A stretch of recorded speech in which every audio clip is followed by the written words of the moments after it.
All right, let's get into it. Happy Friday, although it doesn't feel like it. Friday, March 20th, 2026. You're watching Trading Trends with John Salama, CMT. Boy. 2 days under the S&P 500, 200-day moving average, and that's exactly why markets feel very, very bad. Not too much positives to say here. We're going to allude to a lot of the things that we said before. If VXX gets above 3570, it's going to be ugly. You're going to have your aunt calling you, and we're going into the weekend. You saw the tape.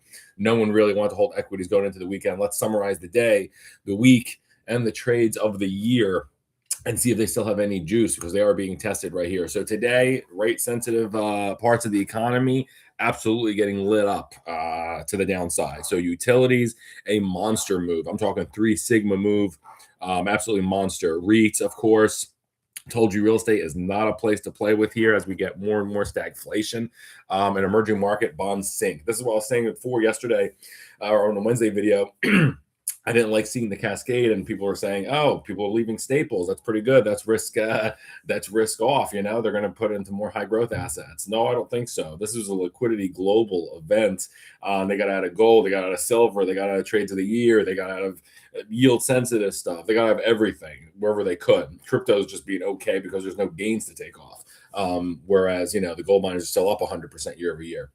And the volatility and oil were the only things that jumped higher today in a significant manner. The dollar also did well. Bonds got absolutely smoked domestically and emerging market. We'll look at vol and oil, and boom, XLE new all-time highs yet again today, and it held with a green day. Crazy.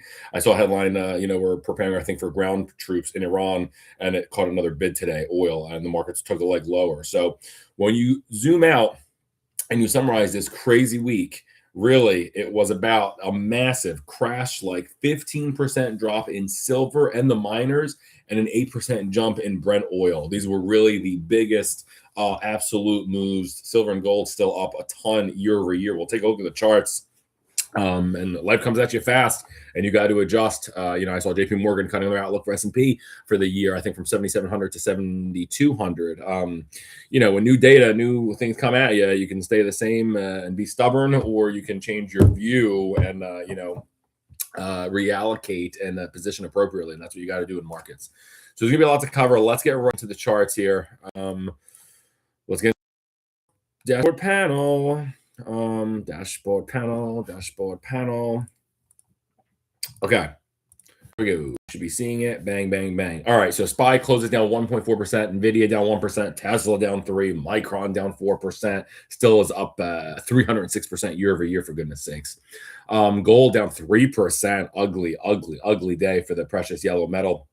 Amazon down 1.6%, Meta down 1.5%. LQD down 1.2. I told you, they absolutely liquidated bonds today. They were not interested. The higher for longer is starting to become higher forever, to be honest. And I think real estate's going to have a big lid on it. Google down 2.25%, Broadcom up 1.25%, and Palantir up 1.9.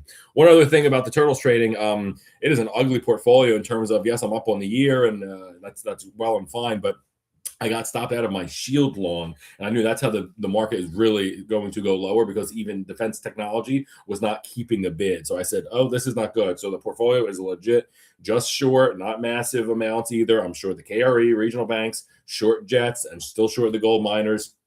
About the pyramid into that further. So that is it for here. Let's go to the dashboard panel here. So here is the open. Ugly all day. They had one little oopsie. They got flirting. After that, whatever you want to call it, the Jane Street slam, whatever. But honestly, this was just people exiting at 9:30, seeking liquidity. We had an oopsie here at noon. They actually got above VWAP. You might have felt almost decent about the market, but it was not so. We got above VWAP for just literally about maybe 10 minutes. It scratched to a 36 RSI, and it continued to go lower. The low came at 330. Folks really did not want to hold equities going into the weekend, any kind of risk.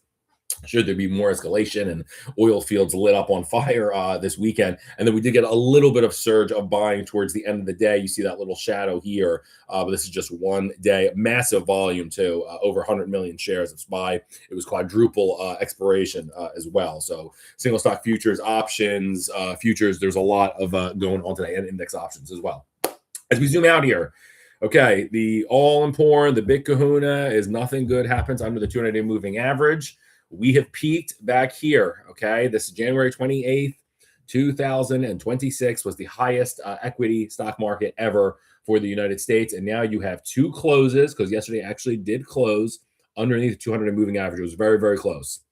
But they did close underneath it. 660 versus a close of 659, and that is lesser. And then now you have two closes, and then you're just on the breach right here of getting oversold, something that hasn't happened since last April. So things come at you very quickly here. Of course, we had that. It's always very interesting and very important and convicting when you're moving the flag, the field posts. Okay, so whenever I saw all along, oh, we've been range bound between 700. And honestly, I was never looking at 650. Here I was talking about that cement-like hold between 670 and 700. All the people, on FinTwit and X saying, oh, nothing ever interesting happens where we are here in that range. Well, right then, as soon as we start moving it, 670, you know what? Maybe 660 we'll stick it. Maybe 650. Now here we are at 649. So not getting warm fuzzies. Dust has to settle. These are 3-month lows in the Qs, S&P, Dow, IWM. They're on their way to correction territory. And even weaker here is you have not been above 50 RSI. Buyers, to me, have not been in control of wanting S&P since February 26th. I'm a big cycles guy. We were forecasting for all-time highs literally 2 days. Obviously, we didn't know the war was going to start, so I was doing this back in February, and I think the invasion happened in March 3rd or something, or right after that. And we were calling for new all-time highs at the 5th because we thought this energy would resolve to the upside. I still think we resolve higher this year and everything else, but that does not mean, I was writing about this yesterday on X to a couple of traders, it does not mean we can go 10% lower from here to there. So now you have to start looking. Once you lose the 200 moving average, things do tend to get a little bit dramatic. I start looking at, once you lose that, which was at 660 even, nice even number, I start to get a little bit dramatic. I go to the 1 year 50% Fibonacci retracement. So exactly, it's the high of the year, which is right here, January 28th, and then the low of the year. You basically get to the high point to the low point. I really do it VWAP versus VWAP to get an actual calculation. That takes you right around to right here at 5,900. Which is essentially back those mid-June lows of last year when we were coming out of the Liberation Day. We were actually getting our footing, and we were, doing okay in terms of breaking out and a rising 200 moving average. So that's kind of it. You got to really see where SPY goes. We had said before, SPY is not going to be the game in town here, and any successive, dead cat bounces that you're going to get, it's going to exhaust a ton of energy to 675. I'm very interested and curious if and when the war ends. And this is what's holding, obviously, a lot of problems over the market.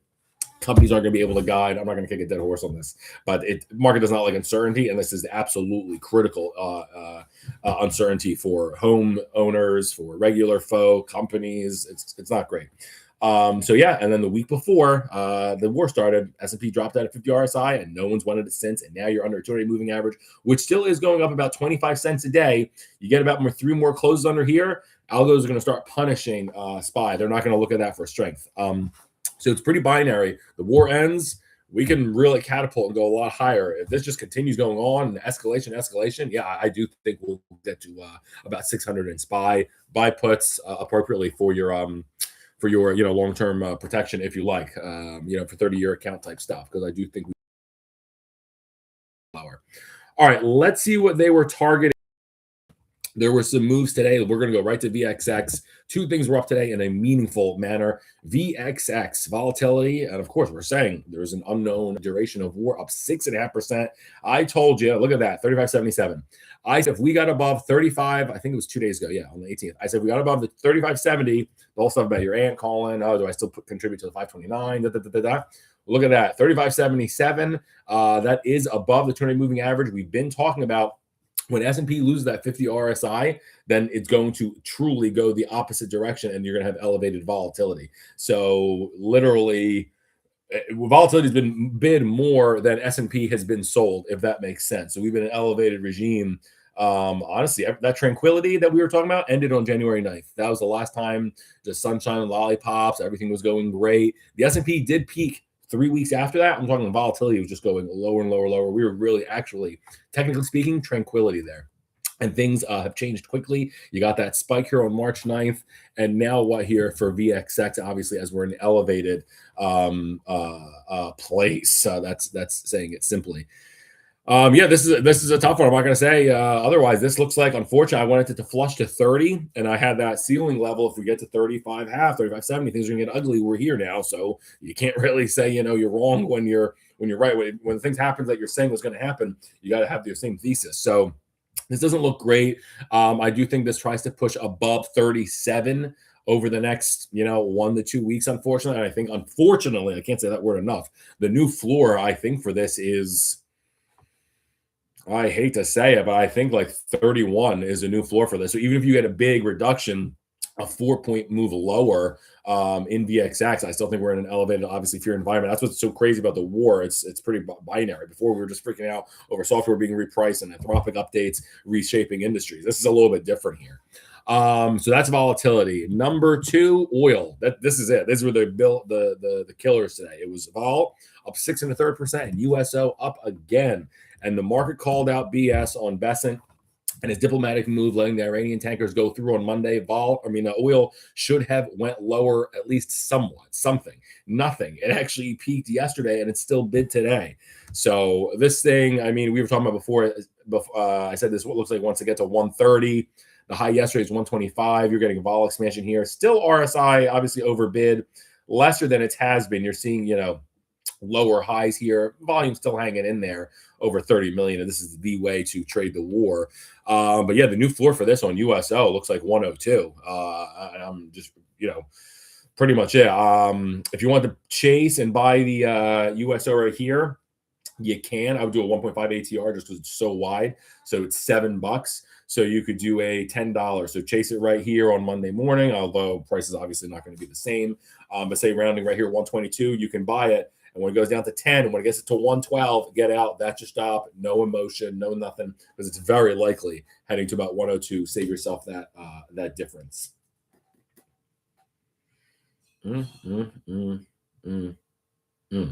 Okay, so oil up 3.5% on the end of the day. Okay, let's look at what got rocked today, because more things went down than went up, and we all know that. Utilities, invalid. They took it off already? I'm just kidding. Utilities, this is a monster. What? Why does this do this? One sec. Utilities is not in a fake symbol. I know it got rocked today, but they didn't delist it. Bar chart. Thank you very much. As that loads, XLU down a massive 4% today. That is massive. You look today, bonds got just liquidated. I don't even know what else to say. We'll look at REITs in a second. Let me see if utility. This ridiculous. All-time highs on February 27th. The utilities, a massive part of electricity and what we're going to need for the AI data center build out, et cetera, et cetera. And then today, of course, yields shot up. We're going to change higher for longer to higher forever. Utilities not so sexy in that kind of environment. And boy, did that let you know this candle today takes you all the way back with this close, all the way back to February 12th. So that is 5 weeks of utilities gains. Bye-bye. It is, though, in a defensive posture, what they would cling to. So if you're selling everything, utilities in an absolute, oh my God, what do I buy? There's absolutely nothing for me. What do we buy today? Everything's going lower. Utilities typically does get a defensive bid, but we're in a bad stagflation environment where they don't want anything essentially except cash, which ironically we were, dogging everyone was on the lows, but now it's coming in as a global safe haven. So if it sounds confusing, it is because there's all kinds of headwinds, Tyson Mayweather style. This looks like everything's going to be choppy. So if it's confusing, it's supposed to be. That's what happens when you get down 2% days in the Russell. This looks like, for me, it's going to have, I would think, a really, really massive rejection. I think 200-day moving average should stay in line, meaning it should hold at 43.5. And I do think this tries to traverse towards $46, try to regain the mess it entered today over the next 2-3 weeks. Going to be tough. No options trades jumping out at me here. Don't want to sell the 43 puts. Just not worth an XLU vol, obviously. And I don't want to buy calls considering they're liquidating everything. So unfortunately, that's the market we have here. A massive move, though. A massive, this is the stagflation story. This is the Fed's nightmare right here because they cannot cut. There's chances now that they're going to hike at the end of the year. You can imagine the temper tantrum that the market would have. Let's see something else that got associated with this to the downside. REITs. Today. That's a monster freight train move. Down 3%, close 3 1/3%. Look at that. Right to the 200-day moving average. It closed below. These are the REITs. Okay. And this group peaked on February 27th We're oversold, and that hasn't happened since. Oh, look at that. When SPY was at a 52-week low last year. You want to, not just concentrate and have a blind eye for correlation, causation, kind of, nature versus nurture lodge. That's from Morning Crashers. No, but you do want to pay attention to those kinds of environments where we are here. So do I hate this Schwab U.S. real estate ETF? No, to be honest, I think it probably does move towards 22.5 over the next couple of weeks, and this should hold. But lots of things here in the market are being tested with either visits of the 200-day moving average or breaches, which is, of course, worse. And then another thing that really pronounced that today was going to be risk off, emerging market bonds. I mean, it was all over fixed income globally that they were selling it, but this was absolutely risk off. This group was a fine group, again, that peaked late February when things were wonderful before the war. What is it good for? And then right here, this is when things really started getting, and this is what I'm kind of seeing with like S&P. Of course, this is the most risk on emerging market bonds. But look at this. You have one close under the 200-day moving average, and then another one, and then one above. And then now you're getting further and further below and more oversold with a 25 RSI. And this group this was absolute exit stage right after it put in the highs and just hung in there right around 97.60. Boom. It has not recovered 48 RSI since. So they said, no, thank you. And the date of that, I mean, it's not a coincidence, is March 3rd. So the world really has changed in just a few short weeks. Overall, on this EMB, which had been a decent place, of course, we're bidding South Korea and frontier markets for growth outside the U.S., but this is not looking like a great picture. I think what's going to happen for this is you do get some kind of a rally over the next 2-3 weeks. It's going to get you probably to about 96 even. It'll recover the 200 moving average, but those highs, this era here, I don't know when that gets revisited. So again, this ensuing rally, I think, gets you to about 96 even here, and that's it. Tough spots to be in. All right, top 3 gainers of the past 5 days. Let's look at this. Number 1, and we haven't looked at this a ton. This was the best gainer this week. B to the N to the O. It peaked yesterday, 82 RSI. Those Europeans are really getting mauled here, paying for Brent oil. It is very, very, very expensive, up 3.5% today. We were talking about USO up 3.7. This looks like it wants to do a little bit higher, go a little bit further up here. I have about a $55 target. The ATR on this is about $2.80. You could probably do this like a $4. It's going to be expensive, obviously. So $53 you enter. If it gets to 49, get out, because it is very possibly going to crash till about $43. Focus. I love having the turtle system. It protects me in crazy times like this. The ATR, the 1.5 to really the 2-time ATR, really lets you know when there is a shift, similar to a horizontal line breakdown on a chart, a la GDX, which we'll get to soon. When those break, that is very telling. I knew, just like I said, I'm not going to repeat myself. It's Friday. But, and this thing has been overbought since. Oh, look at that. Right there. February 27th and the March 2nd, of course, when the war started. And 36 for sure looks like the new floor on that. That's far, far, far, far away. Okay. That's the biggest gainer this week was Brent. If you want to say, how am I going to play the war this week? It was BNO up 8.5%. Number 2 is XOP. This hit a new 52-week high today. This is still raging, up 1.2%. It held lovely, overbought. This chart looks great. VWAP was 177.13. It held that by just a smidge, by 10 cents by the end of the day. Man, XOP, not many places you could say 52-week high today. Maybe a little bit further, obviously, just due to everything going north, higher in terms of the commodities complex, and we're really high. Everything's just hard assets, and they're dumping everything else. I maybe have as closer as like a 180 target here in the next several days. But this is going just continuing, obviously, go higher, higher, and higher.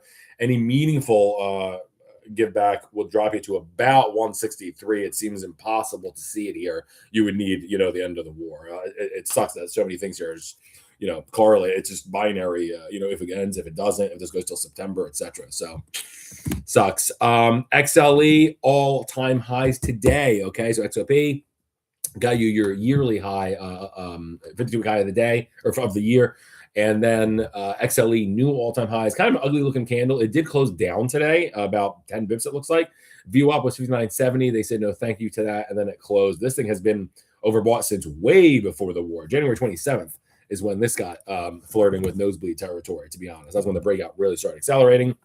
We always say breakout from a former area plus overbought, you're off to the races. They're going to buy first, ask questions later. That breakout occurred at $50, essentially cleanly February 2nd, 1 month before the war.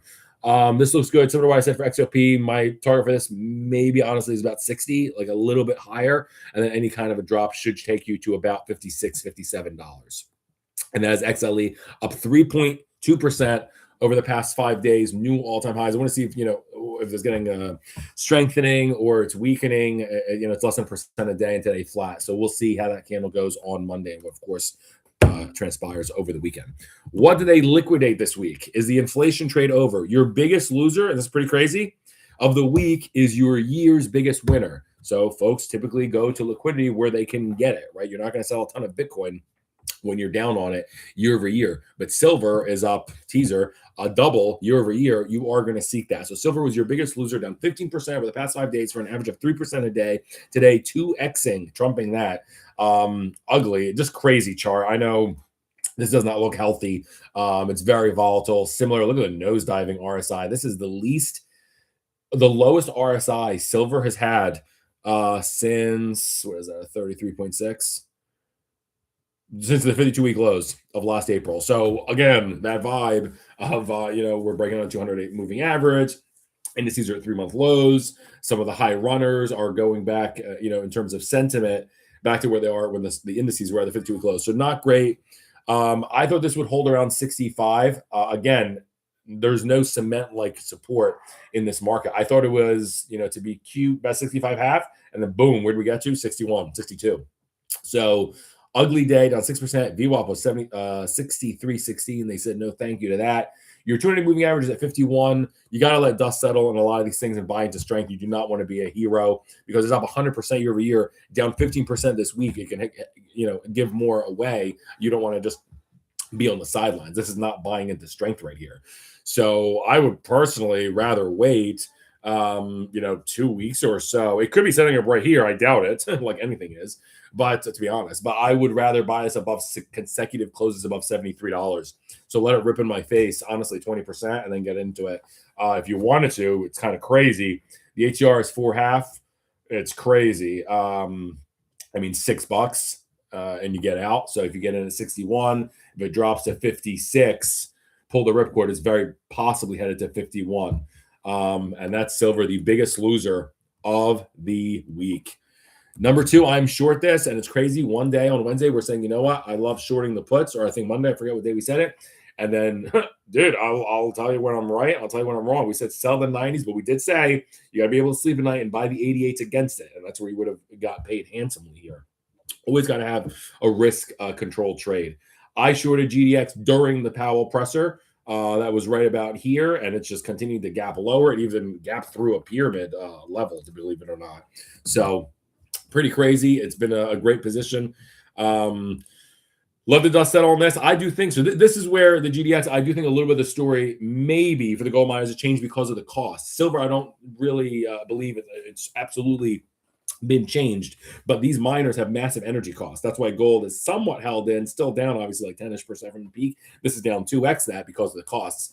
The problem is when the dust settles for the next 2-3 weeks, I think this ensuing rally gets you to about, to be very honest with you, right around here, this $100 mark. I don't think these $117 highs from March 2nd are revisited anytime soon. So great looking chart. You're oversold for the first time all year too. Look at that. So this is, one of the GOATs. This is like your number 3 trade, top 5 year over year. And they are letting it get oversold today. So not what you want to see out of a superstar. Bearish engulfing. We'll see where this goes on Monday. This looks like it very possibly could get to $76. I don't like seeing the oversold. Things look very heavy here. This old support looks like it may very well be the new resistance. Gold miners, ugly, down 15%, average of 3% a day, doing exactly just that. Okay, and then lastly, the other for the biggest movers of the week, FXI came as a candidate for the shorting side today. We did not execute it though. It was basically way too oversold. KWEB, Chinese tech, some of these companies, Expl, Baba, they were getting absolutely obliterated today. This group, Chinese tech, peaked way back here on October 2nd at $43. As you can see here, just several periods of oversold in December, Christmas week, this whole end of February, no bueno. They were not fans. And the 52-week low, it's eyeing it in the face here almost. 27.82 is the tick. And that's where you have basically we're just very few percentage points away, not even. This looks ugly. I think this is going lower. I'd rather have this correct. The chart to me here, I'd rather have this correct in time versus price. I know it's done a lot already to the downside, and even a 20-day moving average is $2.10 away. This thing looks horrendous. Chinese tech, not the place to be. It has not even really been an attractive place. I'll say the week before Thanksgiving. That's when they said no thanks, and then really they got rid of it in mid-January. There's different conviction points of exiting Chinese tech, and today is just another piece down 26 RSI. Looks ugly. I say it takes out the 52-week low probably the next couple of weeks. KWEB, your third biggest loser this week after silver and gold miners, down an average of 1% a day today, doing that and then some. Top 3 trades of the past 5 days. If you absolutely dominated this tape, you went short silver, and or of course it's correlated. Short the miners, GDX, I did that one, and then long BNO. I'm kind of in a synthetic reverse of that. I'm short the jets. Rising oil, airlines go lower, rising fuel costs. And those are the 3 best trades of the week. Let's go, because we didn't have a video, I don't think, last Friday. Let's do the year over year, because a lot of stuff is changing and you always get benefit when you zoom out. Number 1 trade year over year, silver up 102%. It is your winner since last March 20th through today. Still not oversold. That's what I'm saying. You got to look at these characteristics. Not oversold since last year during the Liberation Day. Yeah, settle on this. I want to see some moving averages turn higher, of course. I don't think this is in much of a fear of visiting a 200 moving average. Can happen very quickly. It's silver. It's down 6%, for goodness sakes. But if you're long-term, you don't have a metals allocation, and this were to drop to $51, $52, I don't think it's the worst idea in the world to buy some leg into it and so on. I don't think the story overall has changed, although some have seen. I was following some great traders yesterday. When you get a massive collapse like this after such a great trade, that is the end, in terms of not even head and shoulders, but in terms of rise and boom. So we'll see. I still look at the charts. This looks like it may want to go a little bit lower, though. So again, it's a lot of risk management here. I'm not, no one's, making thousands of percent, I don't think, on puts right here. It's a lot of risk management. I wish the Turtles portfolio were buying EWI and copper miners and gold and, Nikkei and, South Korea and stuff, but it's just not, unfortunately. That's your number 1 trade year over year is silver. Let's look at the next one. This is interesting. I didn't want to get too correlated, so I'm not going to put silver miners, gold, et cetera, et cetera. So we got to keep it a little bit different. Number 2 trade of the year is uranium, believe it or not. So it's up 81% year over year, down an ugly 4% today. Look at this. Touch the 200 moving average, although, decent holds. This group, uranium peaked January 29th, same day as the S&P, essentially. And so, take that for what it's worth in terms of correlation. And that is the uranium chart here, year over year, up 80%. It has not been in a really bad spot underneath its 200 moving average since, last May. Give this a little bit of time. I think there's possibility they want to take this down to the 200 moving average again, like 46 even. But I do think this heads towards 51 in the next couple of about 2-3 weeks. It's really tough in terms of trades. It's not just straight buying equity anymore. It's buying different kinds of hard assets. We're kind of on steroids in terms of drop, stuff that you drop on your toe you want to buy. It's kind of like the only things that you can buy. If it's on the periodic table and it's a hard asset, it's kind of the things that are going to be brewing, I think, coming up. So that's uranium. I don't think the chart looks honestly terrible. I probably would still rather buy into strength, say 2 consecutive closes above 51. No reason to be a hero in this market. So uranium up 81% year over year. And then look at this. Of course, oil is now in this list. It wasn't before of best year over year returns, but it is now. So just let that, if you're just in mega cap tech and you're playing the, like I've been writing, the soft landing narrative, that market's dead right now. The top trades of the year are silver, uranium, and oil. Okay. Again, silver, uranium, and oil up 66% over the past 52 weeks. We already talked about it, so I'm not going to, kick a dead horse again. I think that's it. Have a wonderful weekend, and we will be back on Monday. Peace.